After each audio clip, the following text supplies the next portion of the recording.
The Retroid Pocket Nova is the type of handheld that comes around every now and again and makes you question your life choices.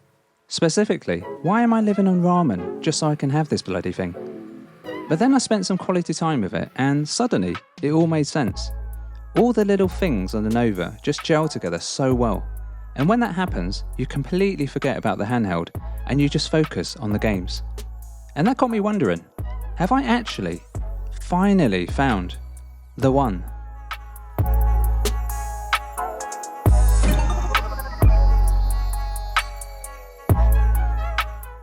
Now, as I unbox this, you can't tell, but happy tears are streaming down my face right now. Anyway, this is the crystal colourway. And before you open the box, there's always that little thought of, please look like the pictures. You know, like a dating app. And, well, it's not quite as jazzy in person, I have to say. It's a little more understated for sure, probably thanks to that slightly frosted finish. It's not a huge difference, not a deal breaker, but worth pointing out. That said, look at this thing. The translucent shell, the black components underneath.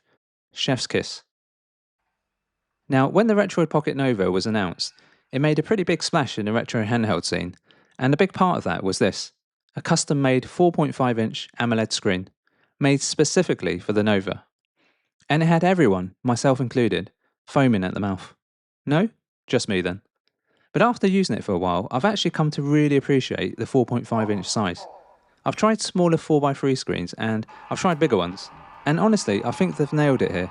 At arm's length it just feels right.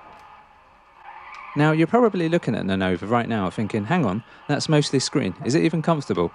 And to be fair, you're not wrong, it's mostly screen, but honestly the whole thing still sits really nicely in the hands, with your thumbs and fingers lining up naturally with the controls. I love that there's hardly any border around the screen at the top and bottom as well. Outside it's more than bright enough to use. Indoors, there's no issues at all, and at night, it dims down nicely. So it goes without saying, being an AMOLED panel, you get treated to some lovely deep blacks, and a nice vibrancy that only comes with these type of panels.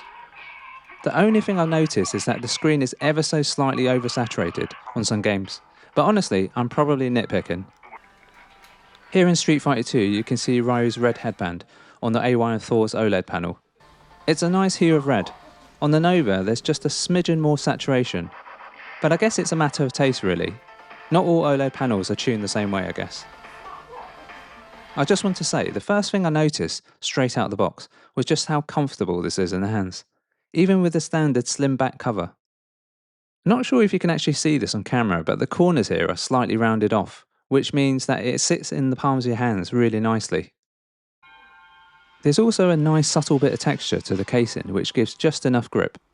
So pre-orders actually came with an ergonomic rear shell and the tools to fit it. And I've got to say, for a caveman like me, it was a relatively pain-free job, as you can see. Ta-da! Here's a side-by-side so you can see the differences. So there's a nice subtle contouring with this one, I really like it. I was actually planning on having the slim case on most of the time, but now I've actually switched it. I'm convinced this is the way to go. I'll probably change my mind tomorrow, but it's good to have the option at least. Now, gaming on the Retroid Pocket Nova has been so much fun. All my go-to games like Marvel vs Capcom 2, Mr. Driller, Super Mario World, Sonic 2, they're all stunning on this screen. The whole visual experience of this panel at arm's length like this, I mean, it's just too good. Also, the Nova feels quite lightweight in the hands while you're playing. In fact, I think they could have got away with making it slightly thicker and gave us a bigger battery without impacting the overall comfort.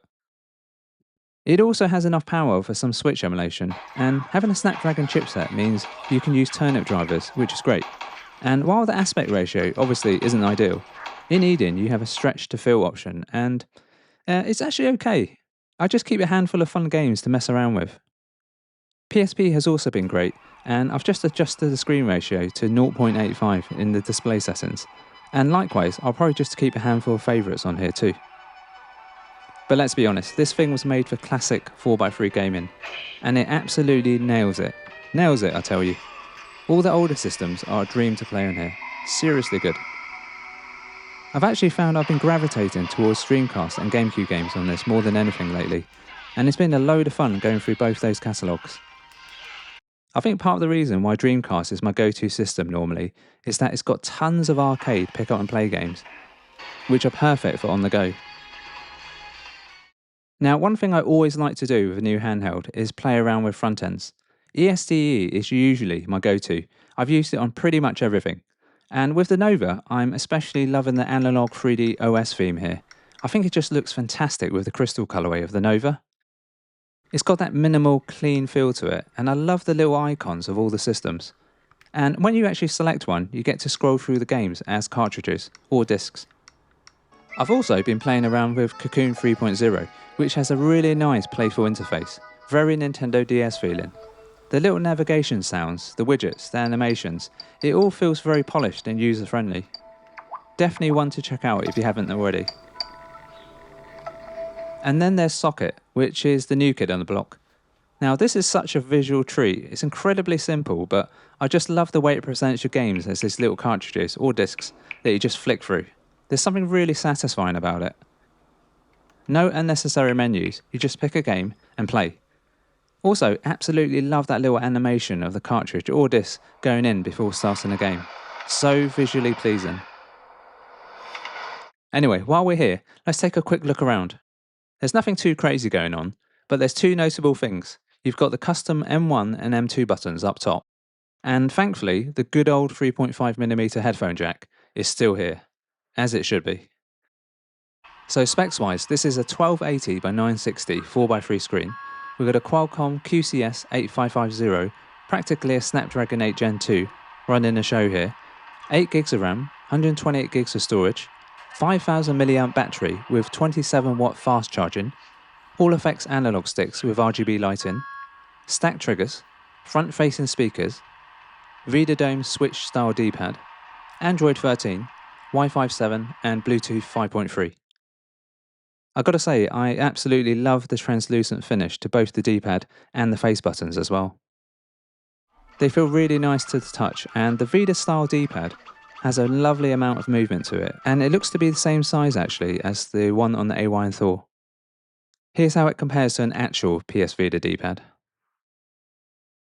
The buttons are pretty much identical as well to the Thors.